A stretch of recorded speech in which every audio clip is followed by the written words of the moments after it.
getting this fantastic narrative that we have in. Why is that so important to you? I simply think you can't understand history if you don't understand causes. And so you've got to go back to causes. The causes start at the beginning. So you've got to start at the beginning or you won't understand what's happening. As simple as that. I mean, it's a story. The stories go from beginning to end. You don't dip into them. You basically went from every bit of history, so you went from Middle Ages all the way up to 2010 when you looked at the coalition government and how Clegg and Cameron were both equally bemused. Do you think they're, even now in 2012, just as equally bemused? Or do you... I think they are, really. I think we're all bemused as to what to do. We're in a crisis unprecedented since the war. The only thing that mildly impresses me is that at least Parliament is still the place where we argue it. No, we're in a very, very difficult moment at the moment in history.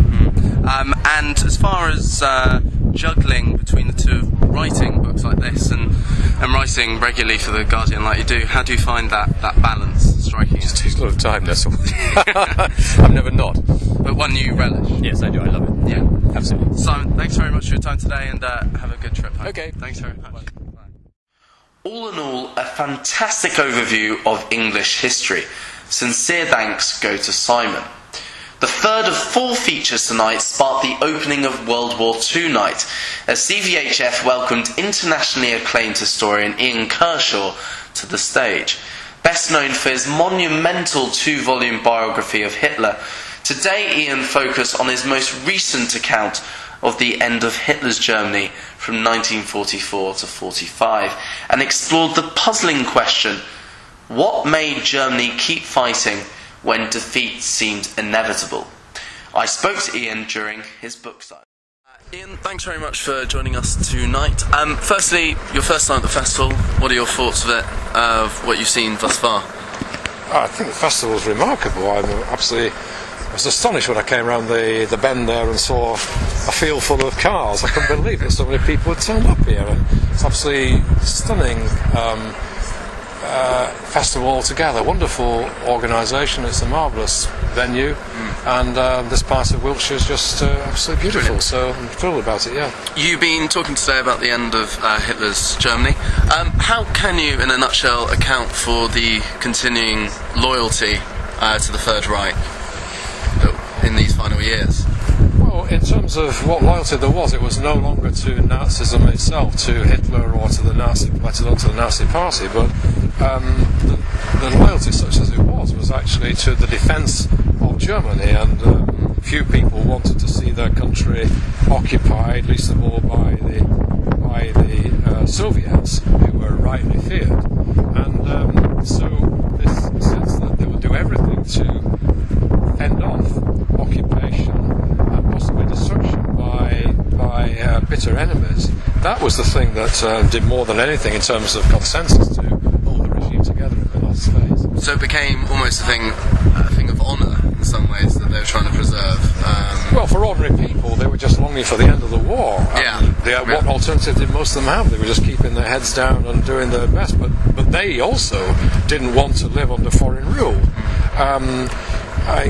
Word then started to filter out that it actually wasn't too bad in the West, and so the West started to cave in much more rapidly. But of course, the fear of the East, of what was coming from the East, was a real one, and a very genuine one, and very justifiable one. So it wasn't for most ordinary people a matter of honour in the first instance, but for many of the generals and the people who were civil servants and so on, the people who were at the top of the regime, an element of honour and duty came into it, and it was greatly, these were virtues, you might say, in a normal society, but greatly distorted by the Nazis, and yet you get generals who see it as a matter of honour to fight on even while Germany is falling into total ruin. Yeah. And you mentioned in your talk that almost some of the treatment to general civilians was the most draconian in these final years than in any time during Nazi reign. Yes. I mean, it was a terroristic regime from the start, but the terror, in particular towards the majority of the German population, intensified sharply in the last months. And we must never, in that saying that, forget that the the real terror was still levelled at the enemies of the regime. And so, when you look at the deemed enemies of the regime, the political and the racial enemies, and so I gave some figures that several hundred Germans from the majority German population were killed in these atrocities in the very last weeks of the war. But 250,000 prisoners, for example, were killed, and tens of thousands of conscripted labourers, of forced labourers. So the dimensions are completely different. Completely different, yeah. And when would you say that Hitler's popularity really started to begin to dip? Started to decline. All the indices we have, no opinion polls, all the indices show that the start of decline was in the winter crisis of 1941. It then dipped very sharply after the Battle of Stalingrad, where Hitler for the first time was directly associated with the catastrophe there. And it then recovered briefly following the bomb plot of July 1944, and then fell irredeemably in the autumn of 1994 onwards until the end. Sure. And lastly, you've obviously covered Hitler extensively. Is this the last thing of Hitler? And yeah, it is. Have you enjoyed sort of covering it? Well, the book is called The End, and it's a very fitting title because it's the end of my work on Hitler and the Third Reich as well. And I've been doing it for about 30 years, so it's time to do something else. I'm now going to be writing a history of Europe in the 20th century. Hitler will obviously figure in that, but I'm no longer centering that on Hitler, the Nazi regime, and Germany. On the other question that you asked, well, it's hardly a matter of enjoyment to work on Hitler and the Holocaust and so on. They're such grim topics, but what kept me going all these years was because I think there are a few topics in modern history which are more important than these topics, and therefore that's the centrality of Hitler and the Second World War and the Holocaust to our understanding of modern society was, I think, what kept me motivated all these years. Absolutely. Ian, it's been an absolute pleasure. Thanks very much for combining the signing of the books. Thanks very much, and best of luck.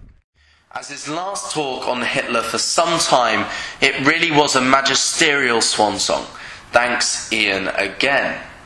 Last but certainly not least was the incomparable Antony Beevor, Britain's best-selling historian, winning prize after prize for his book Stalingrad and D-Day. However, he has now completed a monumental single-volume history of the Second World War, allowing him to bring all key moments of the war together in one phenomenal account. In conversation with World War II expert James Holland, Antony's telling of the incredible human drama and suffering wrought as a consequence of World War II was truly compelling. Here's a clip from his talk this evening in the William Golding tent. Why do you think it is that ever since, we're now approaching the 70th anniversary of the end of the war in a couple of years' time, in 3 years' time. I mean, what do you think it is that has made the Second World War so enduring? I think there are a number of reasons, and I mean, curiously, I remember in 1995, and this was when I was already working in the Moscow archives for the Stalingrad book, I was horrified and appalled because it was the 50th anniversary of the end of the Second World War, and all the books on the subject failed to sell. And you thought, oh my God, and just started this sort of major book, and it looks at the subject over. But everybody's astonishment, including my publishers, suddenly it sort of trot off. And I think there's been a huge change. It was partly the social change I was talking about earlier. People were much more interested in the fate of the individual.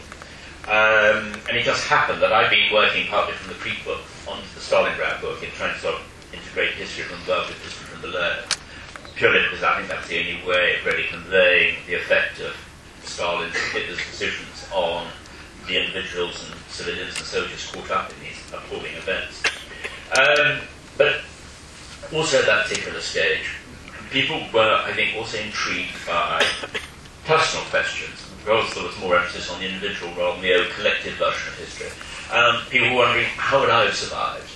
If my country had been occupied, would I have collaborated with the Germans?